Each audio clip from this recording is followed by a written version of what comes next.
कांता बहन की दो बहुएं थीं, बड़ी कल्पना और छोटी प्रिया। कल्पना का जैसा नाम वैसा ही काम। सारा दिन कल्पनाओं में रहती, ना कोई काम करती ना कोई धाम। अरे कल्पना बहू, जरा अच्छी सी चटनी पीस दे, आज कुछ मजेदार खाने का मन है। पेट में जलन हो जाएगी माँ जी बुढ़ापे में, और वैसे भी मेरा काम करने का वक्त शाम का है, अब प्रिया को ही बोल दो। इतना कहकर कल्पना वहां से चली जाती है। कांता कल्पना के ऐसे रवैये से काफी परेशान रहती हैं। मैं बना देती हूँ माँ चटनी, ऐसा बोलकर प्रिया माँ को चटनी बनाकर प्लेट में खाने को देती है कि तभी वहां कल्पना आ जाती है। अरे वाह चटनी, जरा चक्कर तो देखूं, बड़े दिन हो गए। अरे नहीं बहू, तू तो रहने ही दे चटनी खाना, पेट में जलन हो जाएगी।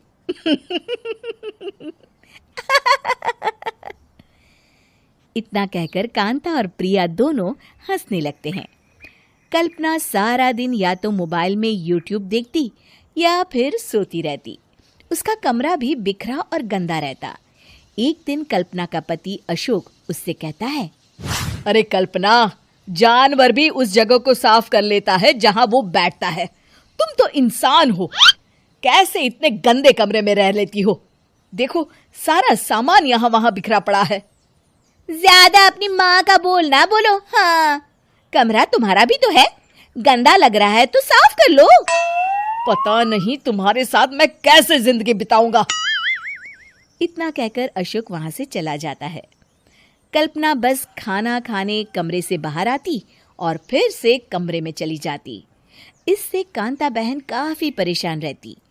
एक दिन प्रिया कांता से कहती है, माँ, मैं सारा दिन काम करके थक जाती हूँ, आप कल्पना दीदी से कहिए ना कि सुबह और शाम का काम बांट ले, मैं तो अब सिर्फ एक वक्त का ही काम करूँगी। हाँ।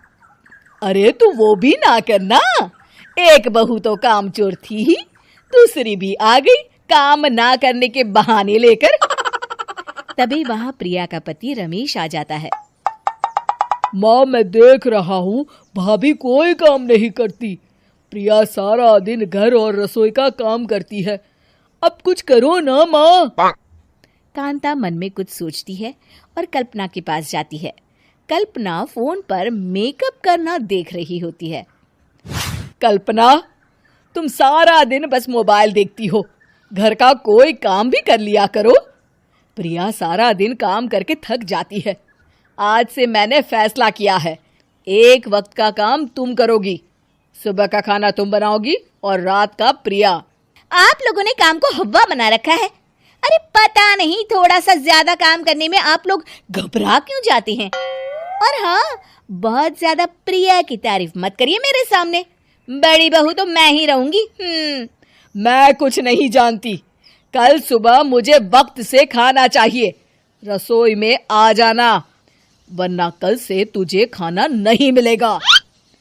अगली सुबह कल्पना रसोई में नहीं आती है। वो देर से सोकर उठती है और बाहर आकर कहती है, अरे भूख लगी है, आज खाने में क्या है? इतनी देर हो गई, आज किसी ने मुझे उठाया भी नहीं, पता नहीं कहाँ है सब। कल्पना को घर में कोई नहीं दिखता। वो रसोई की तरफ जाती है जहां बड़ा सा ताला लगा होता है। अरे रसोई में ताला? ओ, मैं तो भूल ही गई थी। माँ ने आज से सुबह का खाना मुझे बनाने को कहा था। हे भगवान, इतने लोगों का खाना बनाना क्या आसान है? तभी घर के सारे सदस्य बाहर से वापस आते हैं। वाह माँ जी, मजा आ गया छोले भटूरे खाकर। मेरे मुंह में तो अभी भी स्वाद आ रहा है। अरे कल्पना, तेरे भरोसे रहते तो हम तो भूखे ही रह जाते। कल्पना को बहुत गुस्सा आ जाता है।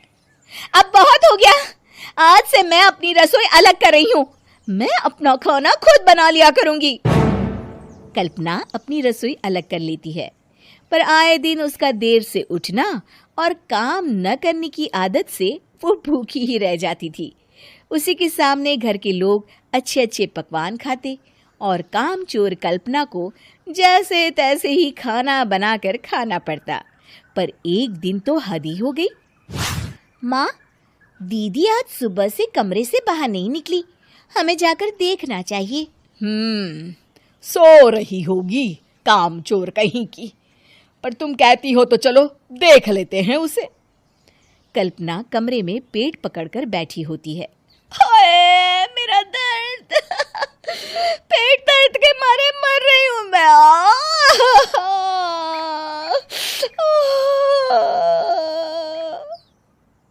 अरे दीदी क्या हुआ, पेट में दर्द क्यों हो रहा है? डॉक्टर को दिखाया आपने? माँ। कल्पना खड़ी होती है और माँ जी के पास आती है। मुझे माफ कर दीजिए, अब से मैं सारे काम में मदद करूंगी, कभी आलस और काम चोरी नहीं करूंगी।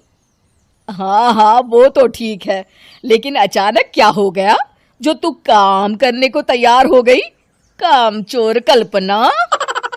माँ, लगातार बासी और उल्टा पुल्टा खाना खाने के कारण मेरे पेट में इन्फेक्शन हो गया है।